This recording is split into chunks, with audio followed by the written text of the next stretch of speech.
السلام علیکم ورحمۃ اللہ وبرکاتہ۔ رمضان المبارک کا یہ مقدس مہینہ چل رہا ہے۔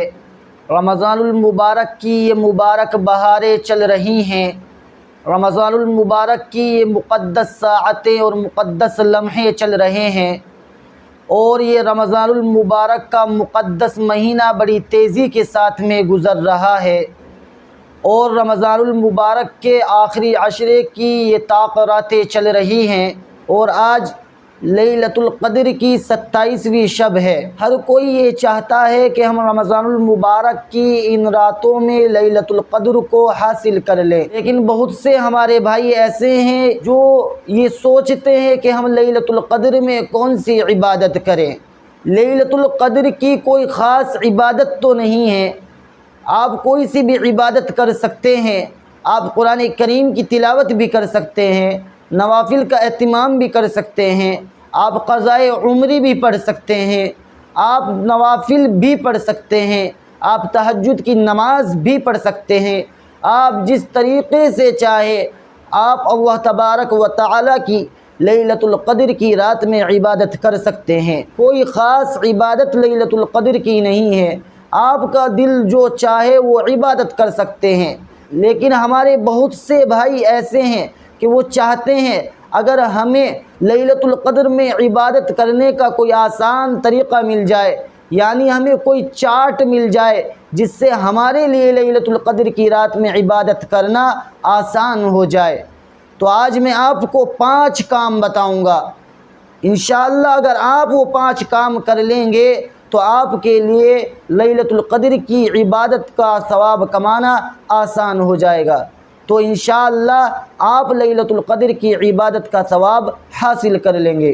پہلا کام آپ کو یہ کرنا ہے کہ عشاء اور فجر کی نماز جماعت کے ساتھ میں ادا کرنی ہے۔ ایک حدیث پاک میں ہے کہ جس شخص نے عشاء اور فجر کی نماز جماعت کے ساتھ ادا کی تو اسے پوری رات نماز پڑھنے کا ثواب ملے گا، یعنی پوری رات عبادت کرنے کا ثواب اس کو دیا جائے گا جو عشاء اور فجر کی نماز جماعت کے ساتھ ادا کر لے۔ تو اس لیے آپ کو پہلا کام یہ کرنا ہے کہ آپ عشاء اور فجر کی نماز جماعت کے ساتھ ادا کریں، کیونکہ آپ کی نفل عبادتیں تبھی قابل قبول ہیں جب آپ فرض کی پابندی کریں گے۔ فرض تو بھائی فرض ہیں، اگر آپ ان فرضوں کی پابندی کریں گے تب جا کے آپ کی نفل عبادتیں قابل قبول ہیں، اور اگر آپ فرض کی پابندی نہیں کرتے تو پھر آپ کی نفل عبادتیں کچھ معنی نہیں رکھتی۔ اس لیے اگر آپ چاہتے ہیں کہ ہم شب قدر میں نوافل کا اہتمام کریں، اللہ کی خوب عبادت کریں، تو سب سے پہلے عشاء اور فجر کی نماز جماعت کے ساتھ ادا کریں۔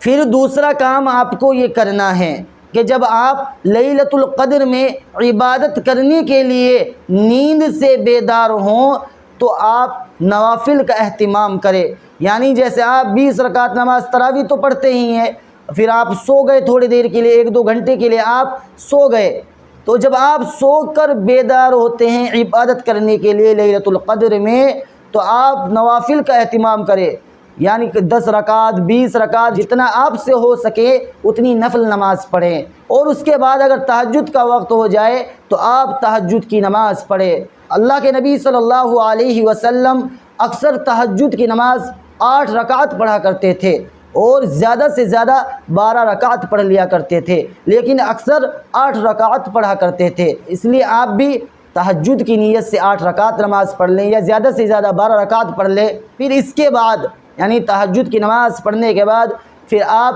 تھوڑی دیر قرآن کریم کی تلاوت کر لیں، آدھا گھنٹہ پون گھنٹہ جتنا بھی آپ سے ہو سکے قرآن کریم کی تلاوت کر لیں۔ تو دوسرا کام آپ کو نوافل پڑھنے کا اہتمام کرنا ہے۔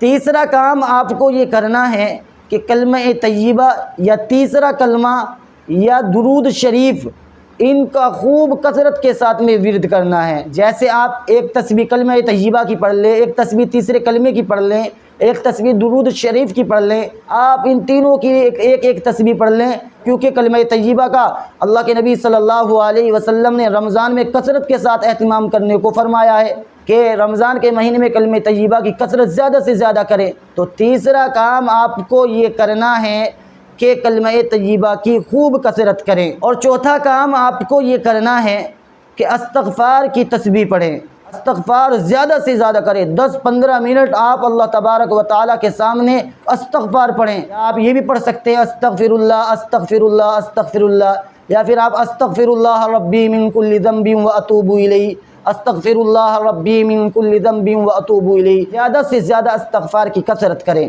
اور پانچواں کام آپ کو یہ کرنا ہے، جب آپ قرآن کریم کی تلاوت بھی کر لیں، نماز بھی ادا کر لیں، تہجد کی نماز بھی پڑھ لیں، استغفار کی کثرت بھی کر لیں، کلمہ طیبہ کی کثرت بھی کر لیں، تو آپ کو سب سے آخر میں پھر یہ کام کرنا ہے کہ آپ اللہ تبارک و تعالیٰ کے سامنے اس طریقے سے ہاتھ پھیلا کر خوب دعائیں اللہ سے مانگنی ہے۔ جو چیز آپ کے دل میں ہے وہ تمام چیزیں اللہ تبارک و تعالیٰ کے سامنے رکھ کر خوب رو رو کر اللہ تبارک و تعالیٰ کے سامنے آپ کو دعا مانگنی ہے۔ مجھے اللہ کی ذات سے امید ہے کہ آپ کا مسئلہ ضرور بھی ضرور حل ہو جائے گا۔ آپ کو یہ 5 کام کرنے ہیں۔